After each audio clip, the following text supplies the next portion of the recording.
जगह दखल करे हैं, मेरा जगह है। আপনার জায়গা দখল করেছিল? दखल किया है। কতটা জায়গা? কতটা জায়গা? 2000 স্কয়ার ফিট।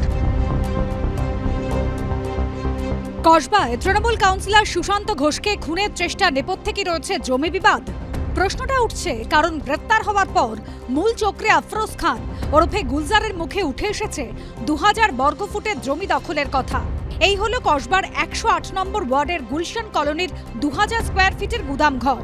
অভিযোগ একে ঘিরেই বিবাদের সূত্রপাত।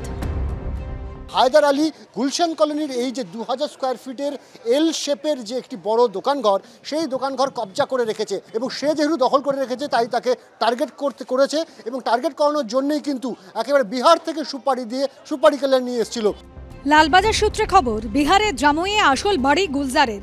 একসময় কাজ করত দুবাইয়ে, সেখান থেকে আয় করা টাকা দিয়ে 2011-12 সালে কসবা একটি গোডাউন কেনে সে। অভিযোগ সুশান্তের অনুগামীরা সেটি দখল করে নেয়। বারবার চেয়েও ফেরত না পেয়ে হতাশাগ্রস্ত হয়ে পড়ে গুলজার।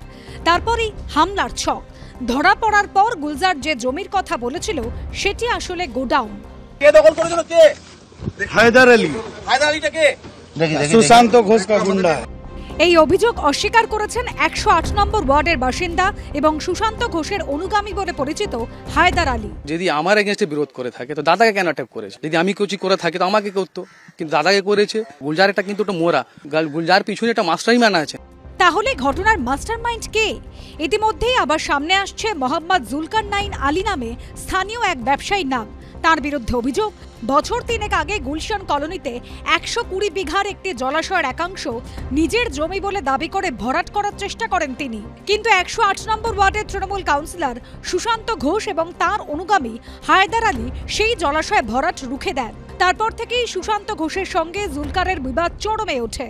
পরে জুলকারের সঙ্গে যোগ দেয় গুলজার। তার থেকে একটি ফ্ল্যাটও কেনে গুলজার। যে 2000 স্কয়ার ফিটের গুদাম নিয়ে বিবাদের কথা বলা হচ্ছে, ঠিক তার উপরেই রয়েছে গুলজারের কেনা এই ফ্ল্যাট। এই নিয়ে গুলজারের সমর্থনে মুখ খুলেছেন জুলকারনাইন। হ্যাঁ, আমি গুলজারকে বিক্রি করেছিলাম, ও দখল নিতে পারেনি। দখলটা নিল হায়দার আলী। কাকে দিয়েছে সে হায়দার আলী বলবে। দেখুন, আমি তো জমি উঁচু জমি নিয়েছি, সেটা আমি পীর দলিল দেখে সার্চ করে নিয়েছি।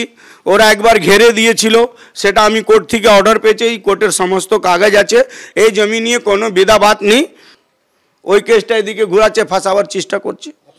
হ্যাঁ, আমাকে ফাঁসানোর চেষ্টা করছে। যদিও জুলকারনাইনকে চেনেন না বলে শনিবারই দাবি করেন সুশান্ত ঘোষ। প্রথম কথা, গুলশান কলোনিতে বা কোথায় কি জমি ছিল ওকে আমি চিনি না। ওকে আমার এর আগে কোনোদিন ওর ফেসও আমি দেখেছি কিনা আমার মনে নেই। গোটা রাজ্যটা একটা শপিং মলে পরিণত হয়েছে, যেখানে যা পারছে বিক্রি করে দিচ্ছে। আমরা যে আগে টিভিতে অ্যাডভার্টাইজমেন্ট দেখতাম, এই দোকানের ওই শাড়ি ভালো, পুরোটাই মল, একটাতেই পাওয়া যায়। পশ্চিমবঙ্গকে তৃণমূল কংগ্রেস এখন মলে পরিণত করেছে। যেখানে পাচ্ছে কয়লা সেখানে কয়লা বেচছে সে, যেখানে জমি পাচ্ছে সে বেচছে। এই কাউন্সিলরের বিরুদ্ধে অভিযোগ হচ্ছে এই সরকারি জমি দলিল বানিয়ে বিক্রি করে দেয়। এই ধরনের চোর আমরা খুব কমই দেখেছি।